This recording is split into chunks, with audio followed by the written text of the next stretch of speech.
જેતપુરના સાંકળી ગામના પાટિયા પાસે ફોર વ્હીલર કાર અને પેસેન્જર રિક્ષા વચ્ચે અકસ્માત।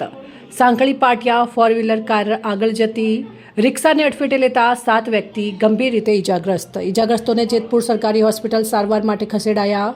પેસેન્જર રિક્ષા જેતપુરથી જૂનાગઢ તરફ જતા સાંકળીના પાટિયા પાસે પાછળથી આવતી સ્વિફ્ટ કારે રિક્ષાને અડફેટે લીધી।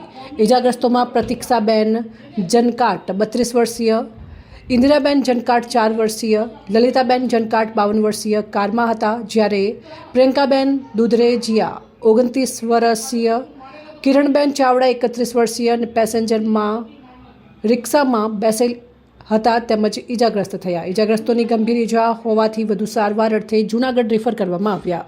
જેતપુર તાલુકા પોલીસ દ્વારા તપાસ હાથ ધરવામાં આવશે। અકસ્માત થયો તો ફોર વ્હીલ વાળા આવીને ભટકાવી અને અમારા રિક્ષા 3-4 પલટી ખાઈ ગઈ। તમે કેટલા પેસેન્જર હતા રિક્ષામાં? 6 હતા। કેટલા લોકોને ગંભીર ઈજા થઈ છે? 2 ને તાજી થઈ છે ગંભીર ઈજા। અમને બહુ વાગ્યું નથી, લાગે નહીં। એને ક્યાં જુનાગઢ લઈ ગયા? એને બેયને જુનાગઢ પછી ત્યાં લઈ ગયા। આ બહુ નથી લાગ્યું, અહીંયા લઈ કઈ રીતે એક્સિડન્ટ થયો? અમે રિક્ષામાં આવ્યા જઈ છીએ, રિક્ષા વાળાએ તો નિરાય જ રિક્ષા આવી વાંચી ફોર વ્હીલ વાળાએ ધક્કો માર્યો, એના ફાસ આવવા દીધી રિક્ષાનો 3-4 વાર પલટી ખાઈ ગઈ। રિપોર્ટર નયન રાવરાણી, સંબંધ ભારત ન્યૂઝ, જેતપુર।